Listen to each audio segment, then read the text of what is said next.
हरिओम सबको। आज का कार्यक्रम जो शुभारंभ हो रहा है 7 दिन का, इसमें थोड़े से योग दर्शन की चर्चा करेंगे। आज थोड़ा सा आपको एक सरल मेडिटेशन अभ्यास भी करा देंगे और जो योग की पद्धति है, जो क्लासिकल अप्रोच है, उसकी थोड़ी चर्चा करेंगे। क्योंकि जीवन में बहुत सारे दुख आते हैं और उन दुखों की शांति होती रहे, उसके लिए या तो अपने पास एक फिलॉसफी होनी चाहिए, जीवन का दर्शन होना चाहिए और साथ ही साथ एक मार्ग होना चाहिए। जब भगवान बुद्ध को जीवन के कुछ ऐसे अनुभव हुए, जब वो एक राजकुमार थे सिद्धार्थ के नाम से,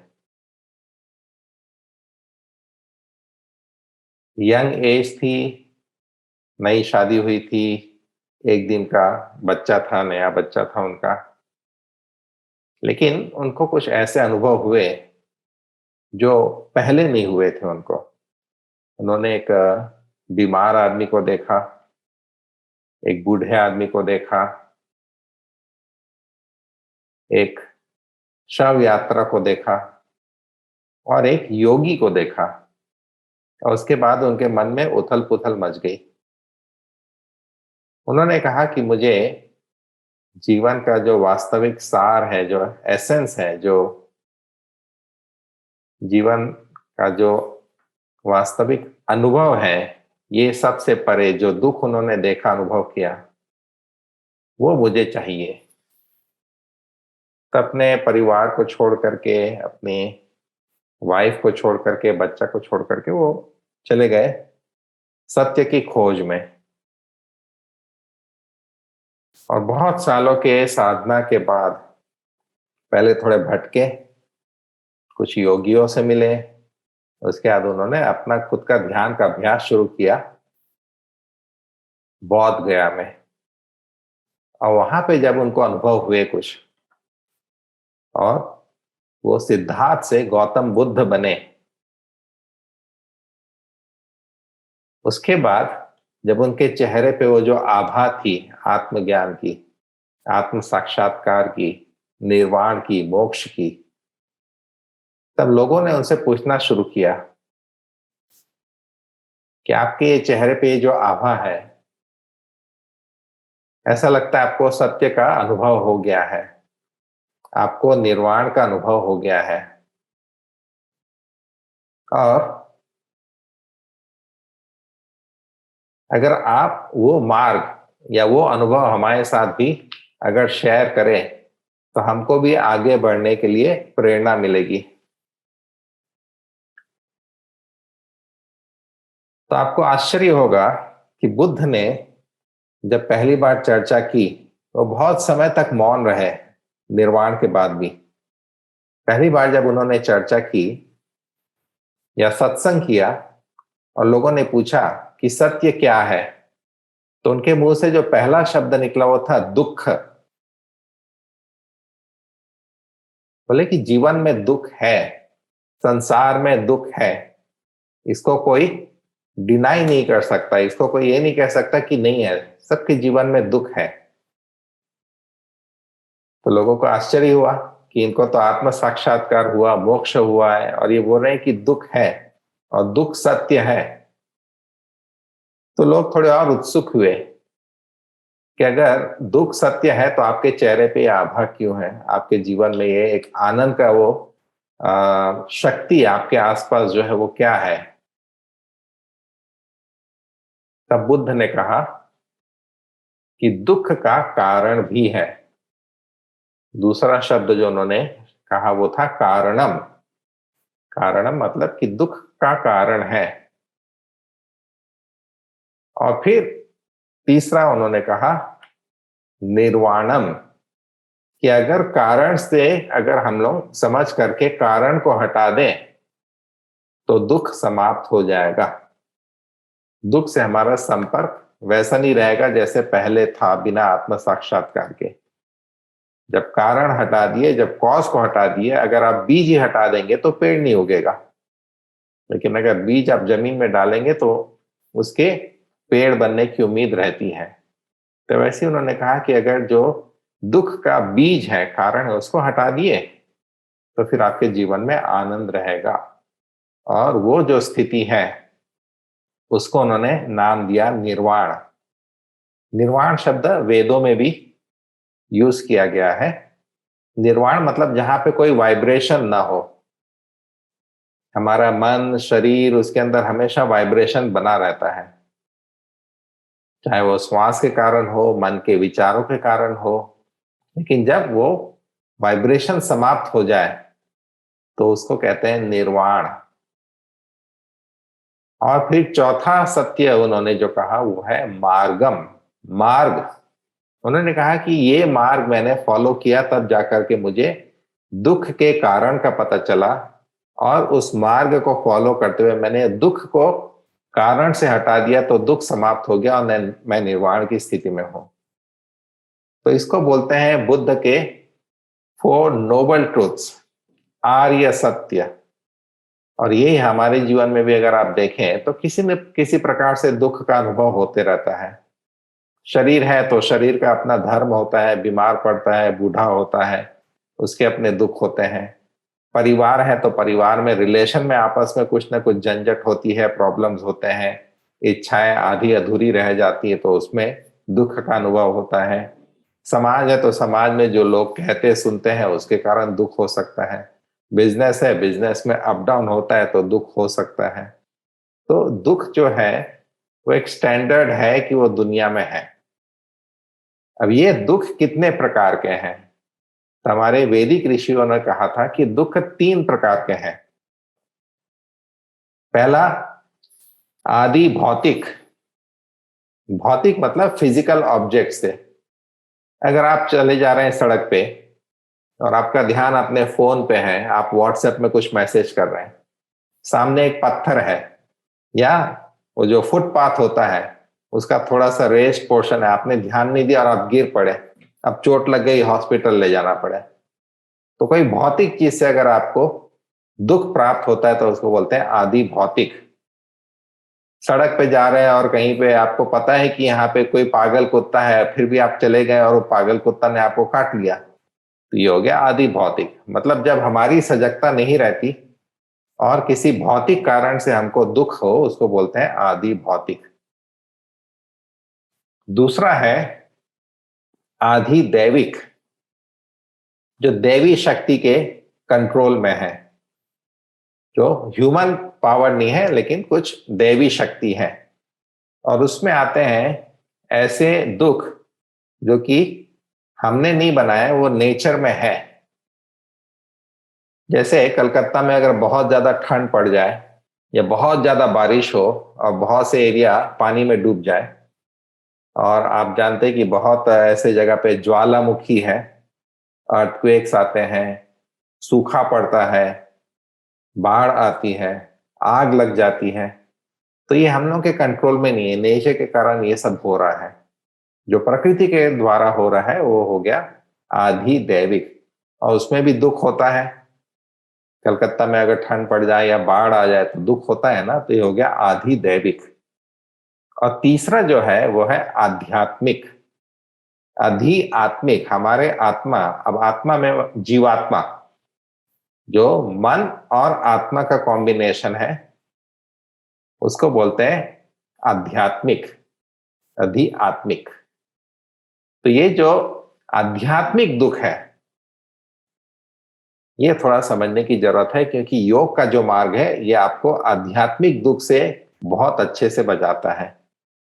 आध्यात्मिक मतलब मन के विचारों के द्वारा जो हम समझे, जो अनुभव किए, जो उसके संस्कार पड़े, जो उसकी स्मृति यानी मेमोरी बनी, उसके बाद वो मेमोरी हमको परेशान कर रही है। जो संस्कार बने जिसके द्वारा हमने कुछ कर्म किए वो हमको परेशान कर रहा है। तो ये जो आध्यात्मिक दुख है ये हमारे अंदर, मन के अंदर स्थित दुख का अनुभव है, क्योंकि हमने अपने मन को ठीक से सुलझाया नहीं है, मन उलझ गया है। मन का वास्तविक स्वभाव योग के अनुसार, वेद के अनुसार होना चाहिए उस तालाब के जैसा जिसमें पानी एकदम स्थिर है। जब पानी एकदम शांत और स्थिर होता है तो उस तालाब में, पानी में आपको अपना रिफ्लेक्शन दिखाई देता है। लेकिन अगर पानी में कंकड़ पत्थर डाल दें और उसमें वो लहर उत्पन्न होने लगे, रिपल्स, सर्कुलर, वो जो इमेज बनने लगता है पानी का, मूवमेंट का, फिर उसमें आप अपना चेहरा देखेंगे तो वास्तविक स्वरूप नहीं दिखेगा। कभी चेहरा मोटा, कभी छोटा, कभी अजीब सा। तो ये जो है मन का डिस्टॉर्ट होना, अपने स्वाभाविक स्वरूप को बदल करके किसी दूसरे स्वरूप में मन के अंदर जो अनुभव होता है, क्योंकि जब मन शांत रहता है तो उसमें आत्मा का प्रतिबिंब, उसमें आत्मा का रिफ्लेक्शन दिखाई देता है। लेकिन जब मन शांत नहीं रहता है तो हम लोग तो वो बंदर जैसा हो जाते हैं ना, जो उछल कूद करते रहता है। हमारी स्थिति कैसी हो जाती है, मन की स्थिति, कहीं शांति नहीं मिलती।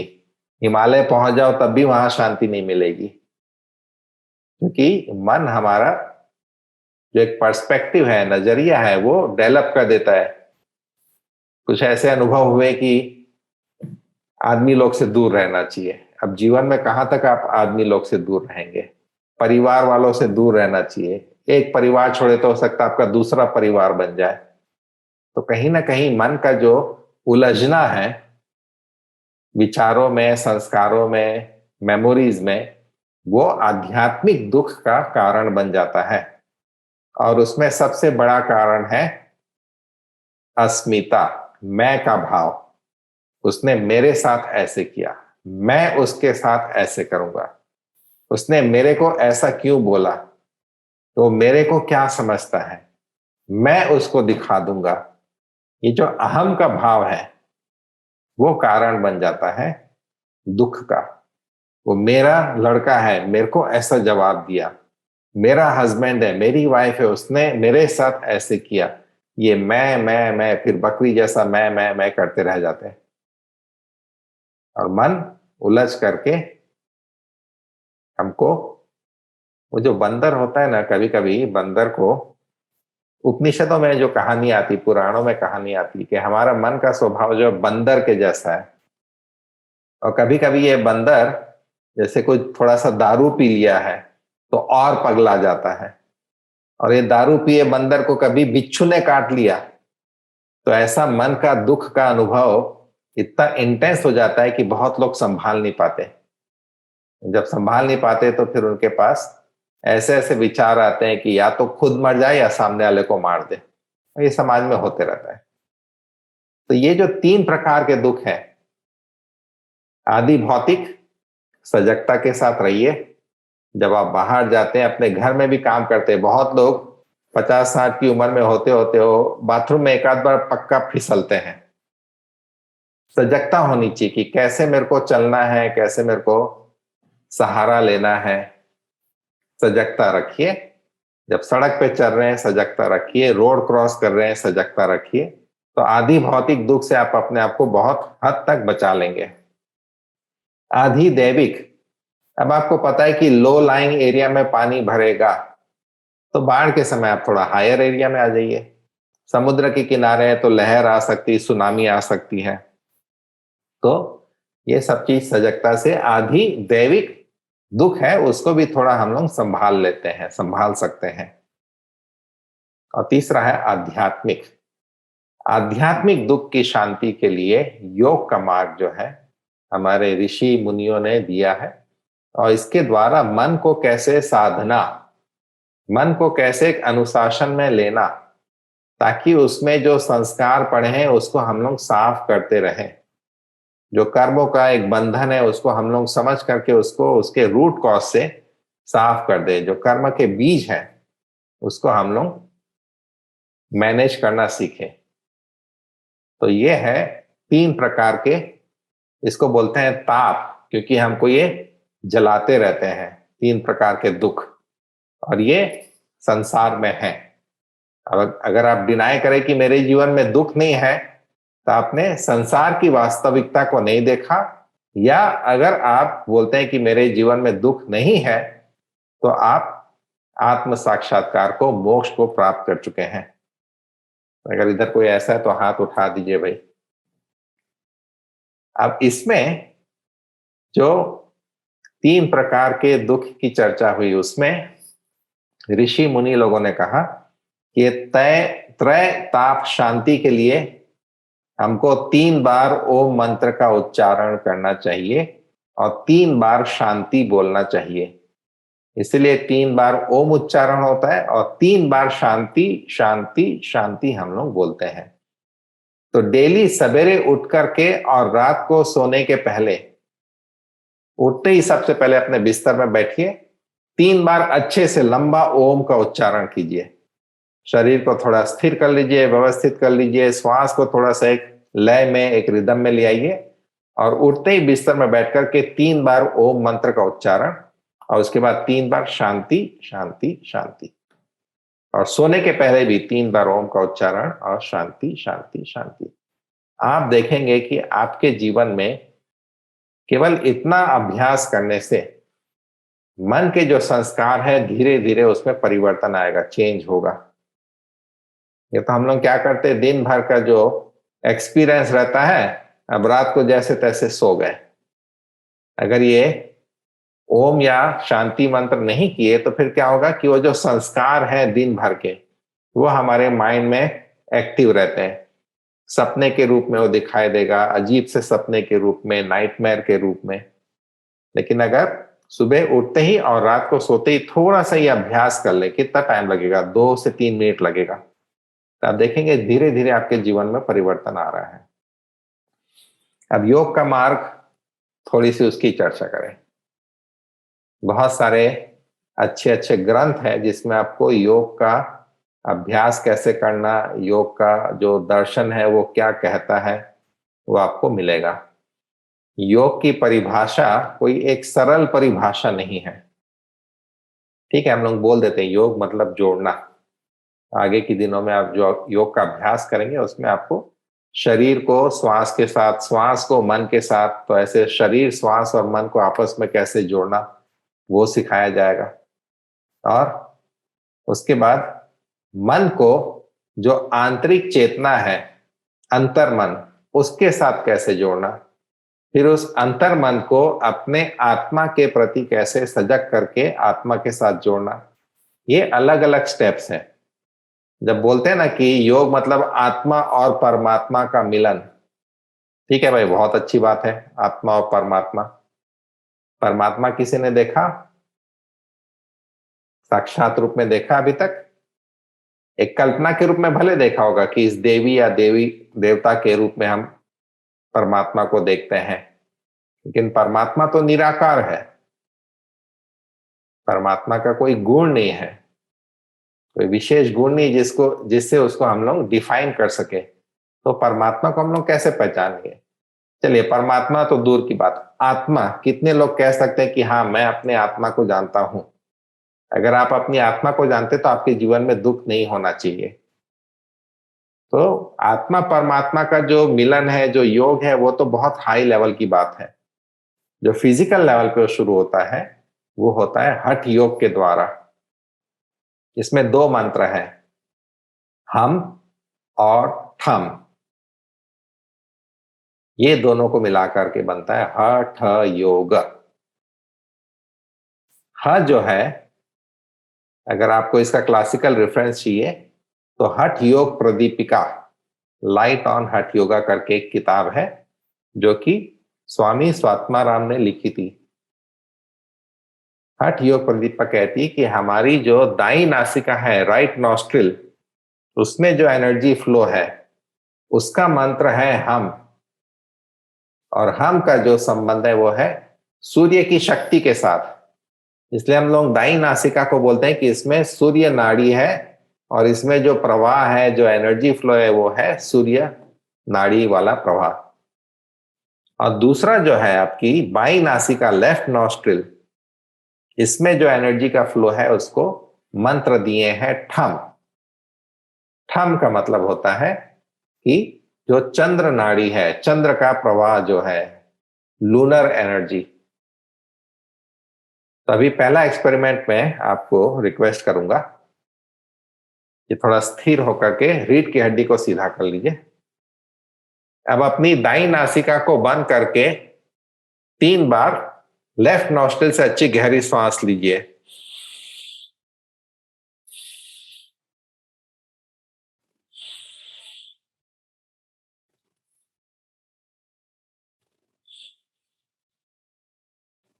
ठीक है, अब उसको छोड़ करके अब लेफ्ट नॉस्ट्रिल से लीजिए। लेफ्ट को बंद कर दीजिए, राइट से लीजिए।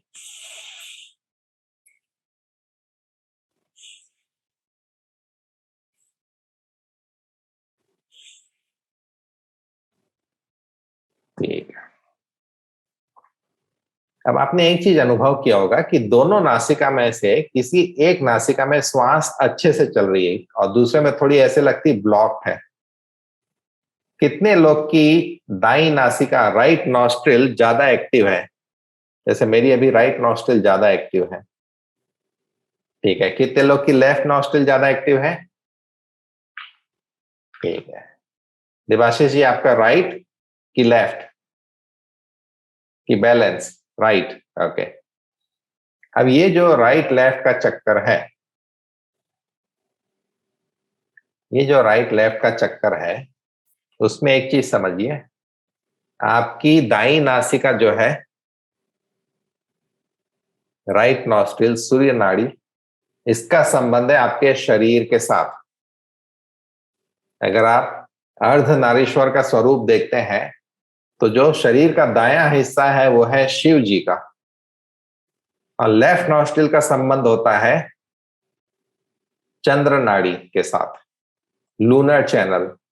और अर्धनारीश्वर में वो है शक्ति का आधा हिस्सा, शिव और शक्ति, राइट एंड लेफ्ट। ये जो है ये आधार है हठ योग का। अगर ये दोनों नाड़ी को आप बैलेंस कर ले, सूर्य और चंद्र को बैलेंस कर ले, तो आपका शरीर और मन बैलेंस हो जाएगा, आपकी चेतना और आपकी प्राण शक्ति बैलेंस हो जाएगी। तब जाकर के आपको कंप्लीट एक्सपीरियंस जो होना चाहिए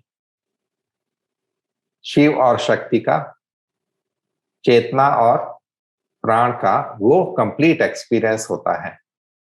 तो जब ये सूर्य और चंद्र नाड़ी बैलेंस होती, तो हमारे बीच की नाड़ी जिसको बोलते हैं सुषुम्ना, वो जागृत होती है।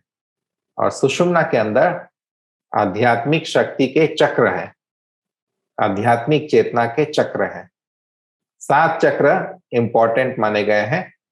सबसे नीचे है हमारे पेल्विक एरिया में होता है मूलाधार, मूल आधार। उसके थोड़ा सा ऊपर होता है स्वाधिष्ठान, स्व अधिष्ठान। तीसरा नाभि के स्थान पे होता है मणिपुर। चौथा हृदय के स्थान में होता है अनाहत। यहां पे कंठ के स्थान में होता है विशुद्धि। भ्रू मध्य के पीछे होता है आज्ञा। और सिर के एकदम ऊपरी हिस्से में होता है सहस्रार। जहां पंडित लोग चोटी रखते हैं वहां पे एक और पॉइंट है, इसको हम लोग बोलते हैं बिंदु। बिंदु चक्र नहीं है, वो एक इंपॉर्टेंट पॉइंट है। तो ऐसे 7 चक्र है और एक बिंदु की कल्पना उसमें की गई है। जब आप योग करते हैं, आसन करते हैं, तब आप अपने शरीर को, मतलब सूर्य नाड़ी को एक्टिव कर रहे हैं। जब आप प्राणायाम करते हैं तो आप अपने चंद्र नाड़ी को एक्टिव करते हैं। उसके बाद आप थोड़ा सा शवासन या योग निद्रा या प्रत्याहार का अभ्यास करेंगे तो आपका सूर्य और चंद्र नाड़ी में बैलेंस होता है। और जब बैलेंस होने लगे उसके बाद आप धारणा और ध्यान का अभ्यास कीजिए। आपको सहज रूप से मन जो है शांत होकर के, एकाग्र होकर के उस आध्यात्मिक चेतना के प्रति आपको सजग करेगा। योग का मार्ग इतना ही है। सूर्य और चंद्र के बीच में योग करना, बैलेंस लाना, उसमें हार्मनी लाना, उसको एक करना, तब जाकर के आध्यात्मिक चेतना जागृत होती है। क्योंकि अगर आध्यात्मिक चेतना का अनुभव नहीं किए तो जीवन भर तो ये सुख और दुख के चक्कर में पेंडुलम बने हुए लाइफ ऐसी ही निकल गई। फिर बुढ़ापा आ गया तब सोचा कि अरे ये क्या कर दिया। इसलिए अपने जीवन में चाहे आपका कितना बड़ा परिवार हो, कितना बड़ा बिजनेस हो, 24 घंटे में 1 घंटा आपका समय जाना चाहिए अपने खुद के योग के अभ्यास के लिए। एक और छोटा सा एग्जाम्पल देता हूं। हठ योग का एक बहुत अच्छा ग्रंथ है, इसको बोलते हैं घेरण संहिता। घेरण ऋषि ने इसमें चर्चा की, इसको घटस्थ योग भी बोलते हैं। घट मतलब घड़ा, और उसमें वो कहते हैं कि जैसे मिट्टी का घड़ा बना करके उसको पकाया जाता है आग में। अगर मिट्टी के घड़े को बना करके कुम्हार उसको आग में नहीं पकाएगा और आप उसमें पानी डालेंगे तो फिर मिट्टी बन जाएगा। लेकिन जब आग में पका देते हैं मिट्टी के घड़े को, तब उसमें आप पानी डालें तो पानी को ठंडा रखेगा, पानी को सुरक्षित रखेगा। वैसे ही जब तक हमारा शरीर और मन, जो कि एक घड़े के रूप में माना गया है, उसको अगर हम लोग योग के ताप में नहीं पकाएंगे तो आध्यात्मिक चेतना आती है, लेकिन उसको हम लोग संभाल नहीं पाते। मिट्टी का घड़ा पानी को संभाल नहीं पाएगा अगर उसको पकाया नहीं गया है। वैसे ही हमारा शरीर और मन उस आध्यात्मिक चेतना को पकड़ नहीं पाएगा, संभाल नहीं पाएगा, अनुभव नहीं कर पाएगा, जब तक हम लोग इस शरीर मन को योग के अग्नि में न पकाए। योग को एक अग्नि के रूप में उसमें देखा गया है घेरण संहिता में। तो आज की फिलॉसफी मेरे ख्याल से इतनी काफी है। एक और चर्चा थोड़ी सी, योग मतलब केवल आसन प्राणायाम नहीं है। बहुत से लोग विदेश में तो यही सोचते हैं, योग मतलब आसन करना, ध्यान करना। ये गीता में, श्रीमद् भगवत गीता में जब योग की चर्चा आती है और अर्जुन क्वेश्चन करते हैं भगवान कृष्ण से, आप बार बार बोल रहे हो कि योग करो, योग में स्थित रहो, तो ये योग क्या है? तो उसमें भगवान कृष्ण चर्चा करते हैं। तो पहला जो डेफिनेशन, पहली परिभाषा उन्होंने जो दी है, वो उन्होंने कहा समत्वम योग उच्यते। समत्व का भाव, बैलेंस, हार्मनी, इक्वेनिमिटी, सभी चीजों में समभाव रखो। सम मतलब एक बैलेंस बनाए रखो। जीवन में सुख दुख आता है, अपने आप को बैलेंस में रखो। जीवन में सक्सेस फेलियर आता है, अपने आप को बैलेंस में रखो। तो ये जो बैलेंस वाला भाव है, समभाव, ये है पहला डेफिनेशन। उसके बाद बोलते हैं अगर तुम समभाव में बने रहो तब योगा कर्मसु कौशलम, तुम्हारे सभी कर्मों में तुमको कुशलता प्राप्त होगी। समभाव बनाए रखो। कर्मों में कुशलता क्या? कर्म करते रहो लेकिन कर्म में फंसो मत। हम लोग कर्म में फंस जाते हैं, उसमें भाव आ जाता है मैंने किया। जहां मैंने किया अहम भाव आता है, उसके बाद हम लोग कर्म में फंसते चले जाते हैं, क्योंकि अब मैंने किया तो मेरे को उसका रिजल्ट चाहिए। मैंने थोड़ा सा चैरिटी किया तो अब मेरे को उसमें नाम कमाना है, लोगों को पता चलना चाहिए कि आज मैं गरीब लोगों के बीच जाकर के मैंने 10 लोगों को खाना खिलाया, तो उसका प्रचार होना चाहिए। ये अहम भाव जो है वो कर्मों में हमको फंसाता है। लेकिन जब समभाव रहे तब कर्मों में कुशलता आती है। तो ये भी परिभाषा है। योग में बहुत सारे अलग अलग मीनिंग निकाले गए हैं, और उपनिषदों में जब योग की चर्चा आती है तो योग को त्रय ताप शांति के लिए एक अच्छा मार्ग बताया है कि 3 तापों की शांति के लिए, 3 प्रकार के दुखों की शांति के लिए योग एक अच्छा मार्ग है। और उसमें 3 स्टेप्स हैं। पहला है श्रवण, किसी सिद्ध गुरु से बात को सुनो, सत्संग करो, बात को सुनो, उसको समझने का प्रयास करो। फिर दूसरा है मनन, अब उसके ऊपर चिंतन करो। ये तो क्या होता है, एक कान से सुने दूसरे कान से निकल गया।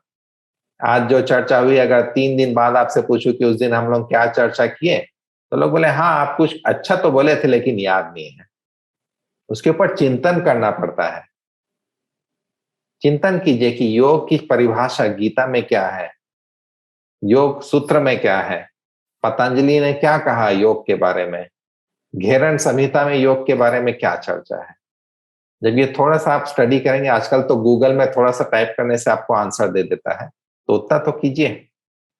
चिंतन करना जरूरी है। तो पहला श्रवण, दूसरा है मनन, अपने मन में उसके ऊपर चिंतन, और तीसरा, जब आपके मन में चिंतन करने से आपके क्वेश्चंस और डाउट्स हट गए, तब निधि ध्यासन, अब उस चेतना पे ध्यान कीजिए जो कि आपकी आध्यात्मिक चेतना है, जो आपका वास्तविक स्वरूप है। ये सिंपल सा 3 स्टेप वाला मार्ग है, जो वेदों में इसकी चर्चा है, उपनिषदों में इसकी चर्चा है, बृहद अरण्यक उपनिषद में इसकी चर्चा है, कठोपनिषद में जहां नचिकेता और यमराज के बीच में संवाद है, उसमें इसकी चर्चा है। यमराज बोलते हैं कि मृत्यु के समय आत्मा का विनाश नहीं होता, आत्मा अजर और अमर है, आत्मा सर्वव्यापी है। तो नचिकेता पूछते हैं कि अगर ये आत्मा जो आप बोल रहे हैं इसका मृत्यु नहीं है, नाश नहीं है, अग्नि में जलता नहीं है, और ये सर्वव्यापी है, तो ये मुझे दिखाई क्यों नहीं देता? जो सब जगह, मुझे सब जगह दिखाई देना चाहिए। नेचुरल क्वेश्चन है, जो सर्वव्यापी है सब जगह दिखना चाहिए। तो यमराज बोलते हैं कि सबसे पहले एक गुरु की खोज करो, फिर उनसे ज्ञान प्राप्त करो, उसके ऊपर चिंतन मनन करो, फिर निधि ध्यासन करो, ध्यान करो उस पे। जब तुमको वो अपने अंदर अनुभव होगा, उसका सही इंस्ट्रूमेंट होना चाहिए। आप किसी से फोन से अगर आपको बात करनी है, तो आप क्या अपना वो जो आयरन रॉड है उसको उठा के बात करेंगे, या अपने टीवी को कान में लगा के बात करेंगे, या आप अपने चप्पल को उठा के कान में लगा के बात करेंगे? नहीं, उसका इंस्ट्रूमेंट है ये चीज, मोबाइल। ये इंस्ट्रूमेंट का काम है कि वो वाइब्रेशन को पकड़े। वैसी यमराज कहते कि वो आत्मा का वाइब्रेशन पकड़ने के लिए यहाँ पे एक चक्र है, आज्ञा चक्र, गुरु चक्र। पहले एक बाहरी गुरु को ढूंढो, वो तुम्हारा आज्ञा चक्र, इनर गुरु को जागृत कर देगा। उसके बाद तुमको जो सर्वव्याप्त आत्मा है सब जगह दिखाई देगी, अंदर भी दिखाई देगी। सबसे पहले उसको अंदर खोजो। बुद्ध को ज्ञान प्राप्त करना था तो कहाँ गए? अंदर गए ना। वो हिमालय तो नहीं गए, वो तो कहाँ, बिहार में। बिहार तो बहुत भयंकर जगह थी उस जमाने में भी। उनको अंगुली माल बोलता है, तुम्हारा अंगुली काट के मैं उसकी माला बनाऊंगा।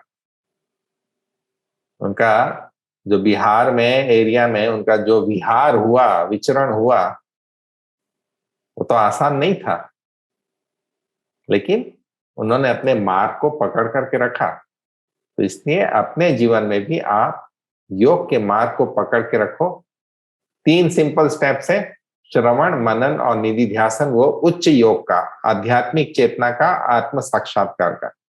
लेकिन उसके पहले जो प्रैक्टिकल लेवल पे आता है वो है आसन, आसन के बाद प्राणायाम, प्राणायाम के बाद थोड़ा सा प्रत्याहार जो कि योग निद्रा या शवासन में होता है।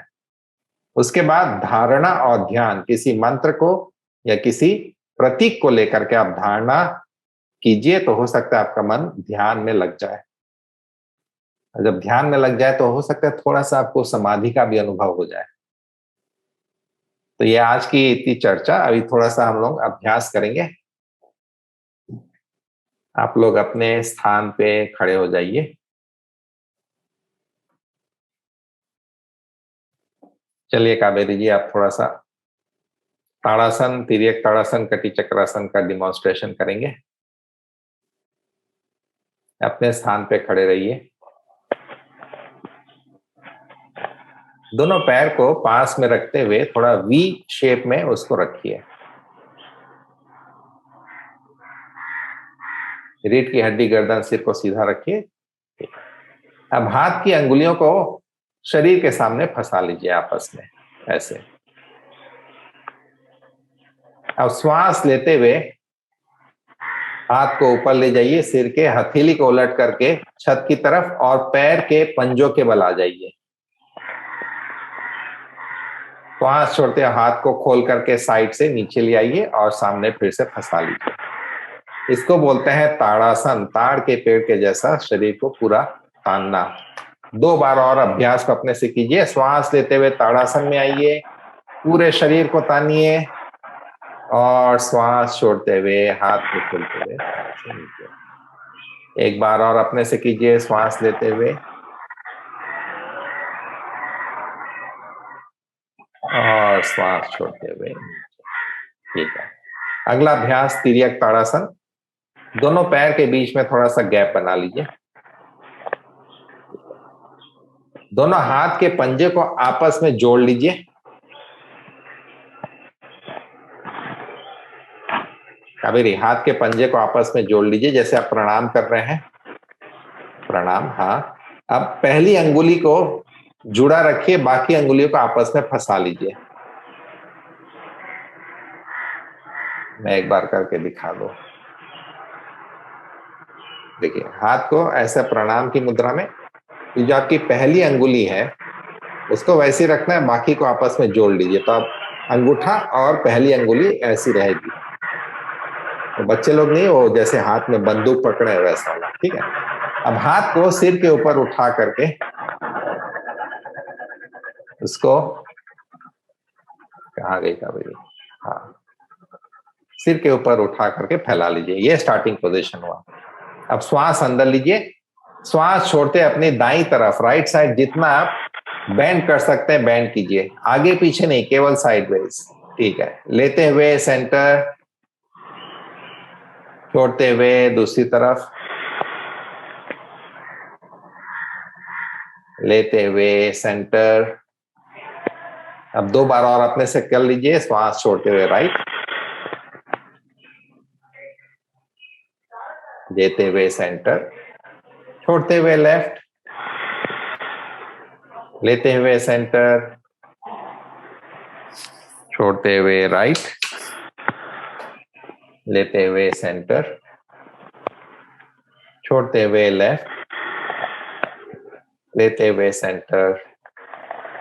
अब हाथ को खोल करके हिला डुला लीजिए, पैर को थोड़ा हिला डुला लीजिए। ठीक है।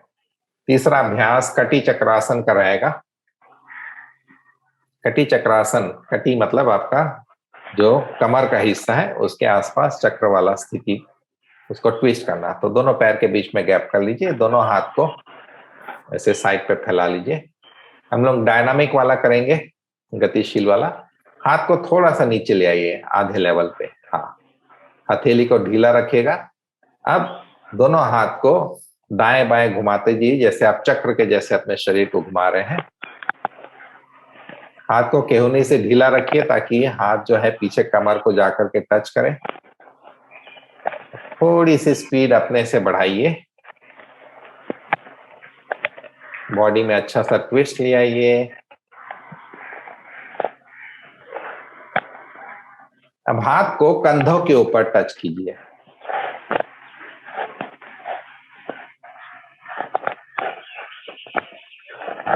फिर वापस नीचे कमर की तरफ, और स्लो करके धीरे से अभ्यास को बंद कीजिए। सिर को सीधा रखिए, कुछ सेकंड आंखों को बंद रखिए। दोनों पैर को थोड़ा पास पास ले आइए।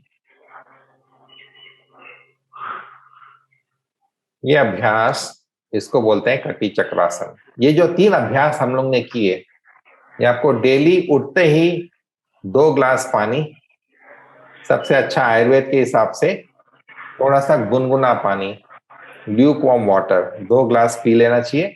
उसके बाद ये 3 अभ्यास करने चाहिए। इससे क्या होगा कि आपके शरीर में प्राण एक्टिव हो जाएंगे, चक्र में एनर्जी का फ्लो अच्छा हो जाएगा।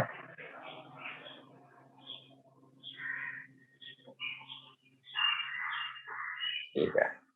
अब हम लोग सूर्य नमस्कार के पहली 3 पोजीशन को लेंगे।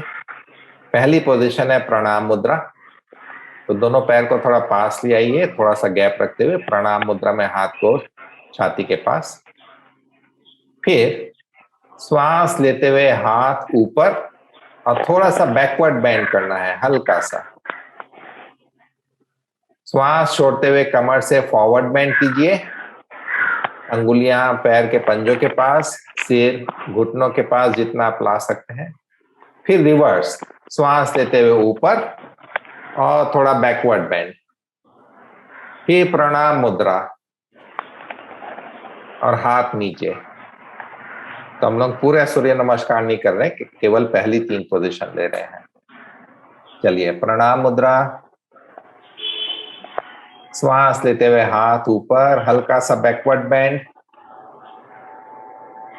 श्वास छोड़ते हुए कमर से सामने झुकिए, फॉरवर्ड बेंड में आइए। श्वास लेते हुए वापस बैकवर्ड बेंड। श्वास छोड़ते हुए प्रणाम मुद्रा, लेते हुए हाथ नीचे। फिर श्वास छोड़ते हुए प्रणाम मुद्रा में आइए। लंबी श्वास लेते हुए हाथ को ऊपर की ओर तानिए, थोड़ा सा बैकवर्ड बेंड कीजिए। श्वास छोड़ते हुए फॉरवर्ड बेंड, लेते हुए वापस बैकवर्ड बेंड,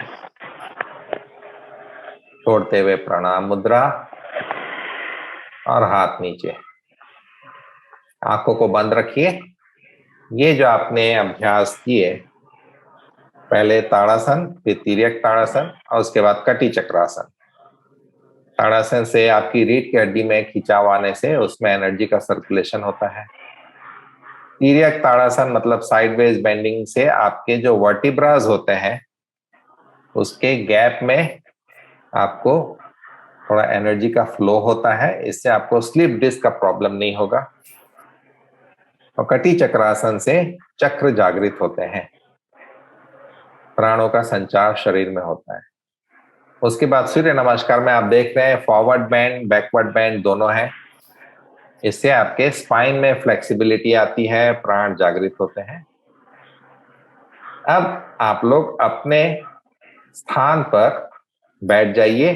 चेयर में बैठना है तो चेयर पे बैठिए, जमीन पे बैठना है तो सरल सुखासन में या फिर पद्मासन, अर्ध पद्मासन, जो आपको आता है, जिसमें आप कंफर्टेबल है उसमें बैठिए।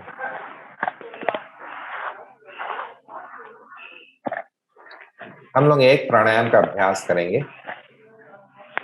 ये प्राणायाम कपालभाति का एक मॉडिफाइड फॉर्म है, थोड़ा सा उसमें चेंज करके आपको करा रहे हैं। इसमें क्या करेंगे, हाथ की अंगुलियों को खुला रखते हुए हाथ को ऐसे फैला लेंगे। फिर श्वास छोड़ते हुए थोड़ा झटके से अंगुली को अंगूठा अंदर करते हुए बंद कर लेना है और श्वास छोड़ते इहुनी को छाती के सामने ला करके लॉक कर देना है। तो एक बार देख लीजिए, अभी हाथ मेरे ऐसे खुले हैं।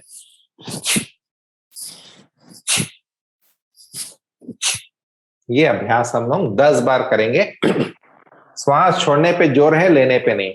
तो हाथ की अंगुलियों को खोलते अभी ऊपर फैला लीजिए, केहूनी से सीधा। थोड़ी सी श्वास लीजिए और शुरू करते हैं।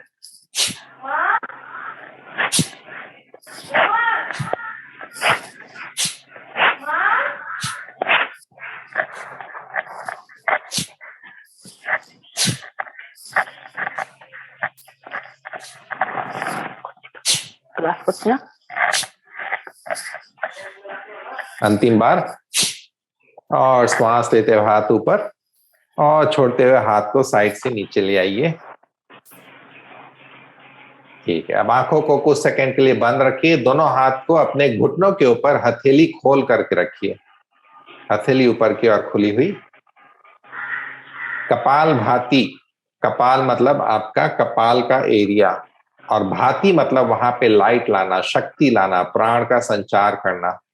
ये आज्ञा चक्र को जागृत करता है, जो कि आपका आंतरिक गुरु का स्थान है।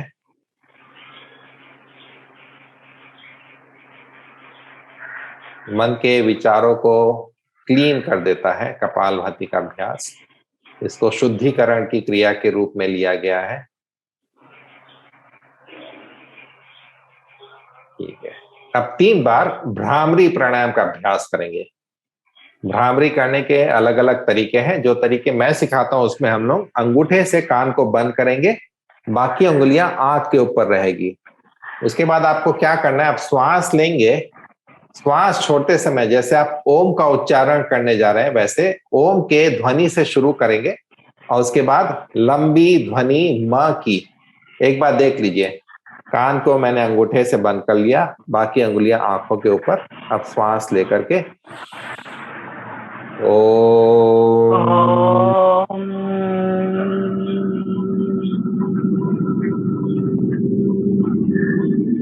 2 सेकंड तक मुंह खोल करके ओ, और उसके बाद मुंह बंद करके बाकी का ओम का उच्चारण आपको करना है। तब ये अभ्यास आपको 3 बार करना है, तो अभ्यास के लिए रेडी हो जाइए। 3 बार अभ्यास अपने से कीजिए। ओ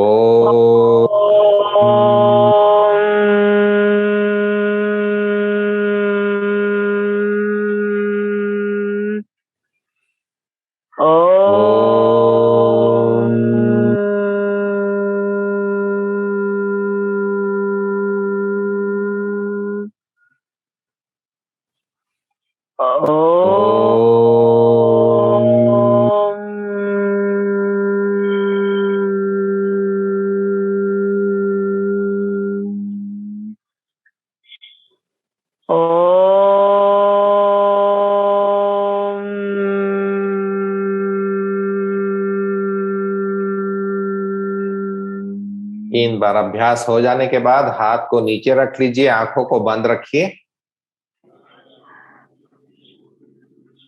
जो आंतरिक शांति का अनुभव हो रहा है उसके प्रति सजग बनिए।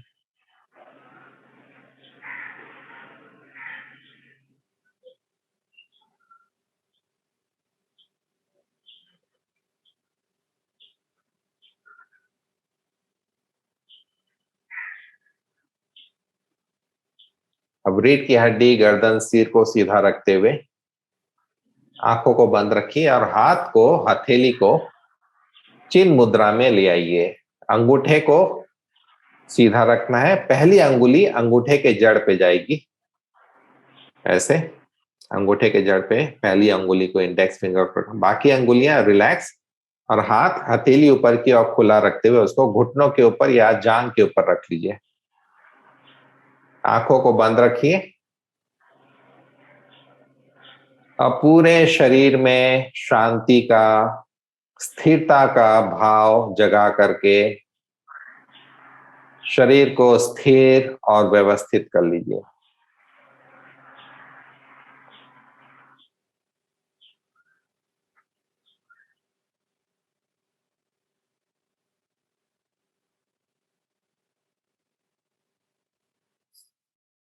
मन में चिंतन कीजिए कि आज जो योग पे चर्चा हुई उसमें भगवान बुद्ध के जो 4 आर्य सत्य है, पहला है कि जीवन में दुख है, दूसरा है दुख का कारण है, ये कारण हमारे अंदर है, और जब ये कारण को हम लोग साफ कर देते हैं, उसको हटा देते हैं, तो दुख भी हट जाता है। उस तीसरे अनुभव को, तीसरे आर्य सत्य को कहते हैं निर्वाण, जहां मन की चंचलता समाप्त होकर के मन एकदम शांत और स्थिर हो जाता है, और फिर उसमें आत्मा का प्रकाश, आत्मा का रिफ्लेक्शन अनुभव होता है। और चौथा आर्य सत्य है कि एक मार्ग है जिससे हम लोग इस निर्वाण को प्राप्त कर सकते हैं, जिससे हम लोग अपने दुख के वास्तविक कारण को जान सकते हैं और उस कारण को हटा सकते हैं। फिर हम लोग ने चर्चा की थी हठ योग में सूर्य और चंद्र नाड़ी की। सूर्य नाड़ी हमारी दाई, राइट नॉस्ट्रिल से कनेक्टेड है। चंद्र नाड़ी लेफ्ट नॉस्ट्रिल से कनेक्टेड है, बाई नासिका से। जब दोनों के बीच में एक बैलेंस होता है, दोनों के बीच में समभाव आता है, तब तीसरी नाड़ी जो कि आध्यात्मिक नाड़ी है, जिसको सुषुम्ना बोलते हैं, वो जागृत होती है। सुषुम्ना के अंदर चेतना के अलग अलग आयाम हैं, अलग अलग वाइब्रेशंस हैं, जिनको चक्र के रूप में बताया गया है। हम अपनी चेतना का विकास कर सकते हैं, ब्रह्म चेतना को प्राप्त कर सकते हैं। उसके लिए सूर्य और चंद्र नाड़ी, शरीर और मन के बीच में एक बैलेंस होना जरूरी है। फिर हमने चर्चा की थी कि जैसे मिट्टी का घड़ा बनाने के बाद उसको पकाया जाता है, वैसे ही हमारा शरीर मन जो है मिट्टी के घड़े के भांति है। अगर इसको योग की अग्नि में पकाया न जाए तो आध्यात्मिक चेतना का, आध्यात्मिक अनुभव का हमको कोई वास्तविक ज्ञान नहीं होता। उसके बाद हम लोग ने चर्चा की गीता में योग की परिभाषा है समत्वम, समभाव, बैलेंस, हार्मनी, इक्विलिब्रियम। जीवन में कैसी भी स्थितियां आए, अच्छी बुरी, उसमें समभाव रखना। और जब समभाव बनाए रखते हैं तो जीवन में हम लोग जो भी कर्म करते हैं वो कुशलता के साथ करते हैं और अपने ही कर्मों में फंसते नहीं हैं। फिर हम लोग ने चर्चा की कि योग का जो मार्ग है उसमें श्रवण, मनन और निधिध्यासन।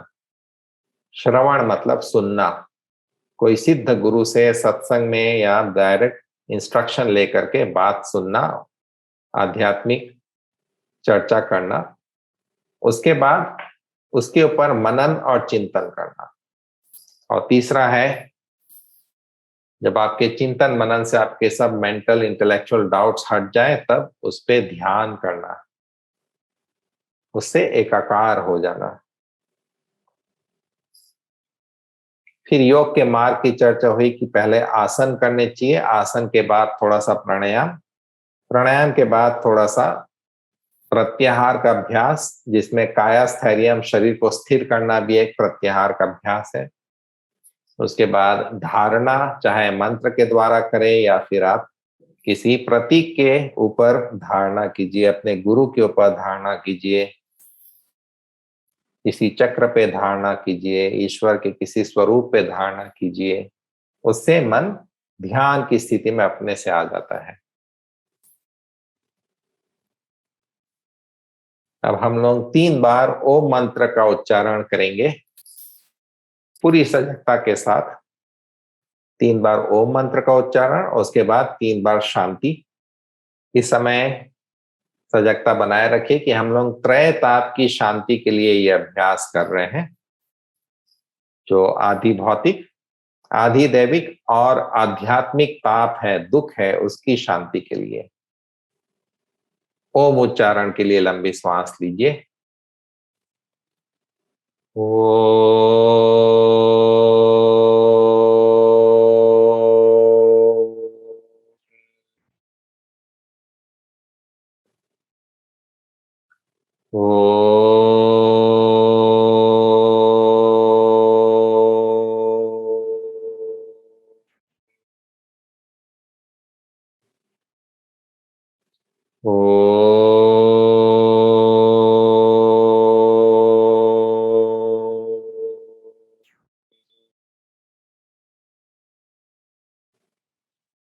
ओम शांति शांति शांति। हरि ओम।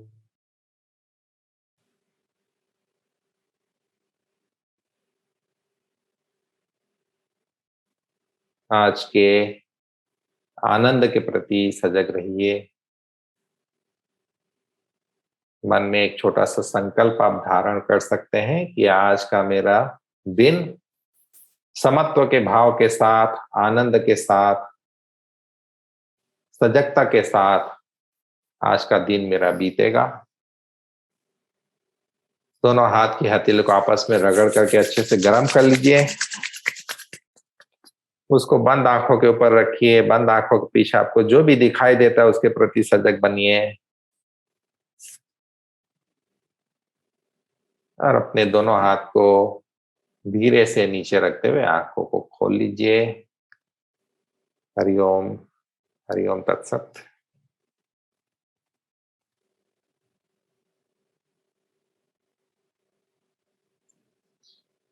5 मिनट चर्चा के लिए रखते हैं। अगर किसी को कोई क्वेश्चन है तो क्वेश्चन आप कर सकते हैं।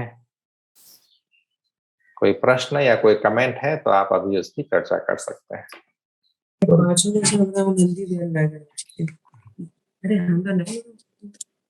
हरिओम स्वामी जी। हरिओम आनंद। हाँ, मैं बाद में कॉल करूंगा। हाँ, मैं भी कॉल करता हूँ। ठीक है, हाँ ठीक। कैसा रहा देवाशीष जी? 15 मिनट योग कराया, लेकिन कुछ लगा, उसका अनुभव हुआ?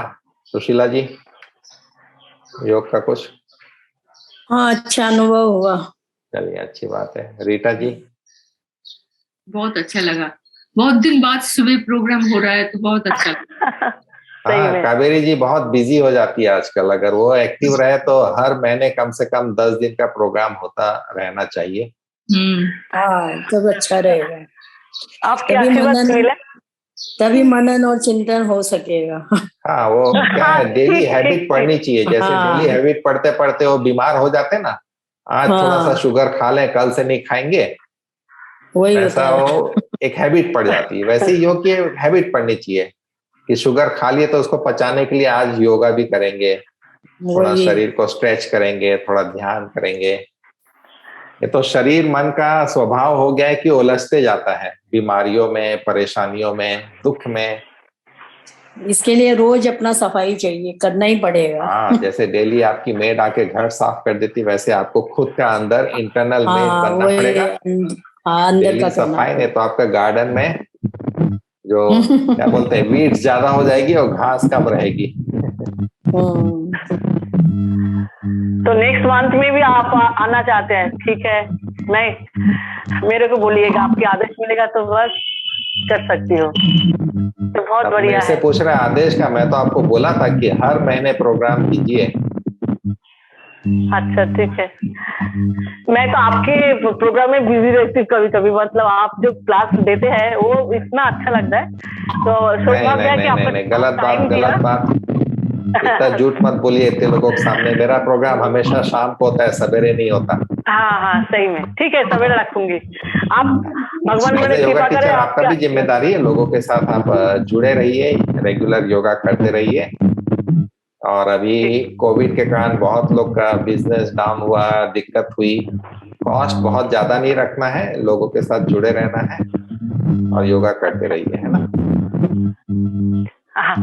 थैंक यू स्वामी जी, आप जो बोले वो मन में रखूंगी। आपके साथ हमेशा बात करके सब कुछ डोनेशन का वो रखेंगे और करते रहूंगी। सही, आपके आशीष मिला तो बस ठीक है स्वामी जी। और ये इसका रिकॉर्ड रखा है ना, मेरे को थोड़ा हम लोगों चाहती हूँ ये वीडियो, ये वाला आज का वीडियो, क्योंकि फिर भूल जाऊंगी। ठीक है ना, मैं आपको वीडियो भेज दूंगा। चलिए, और कुछ किसी का कोई प्रश्न, कोई कमेंट?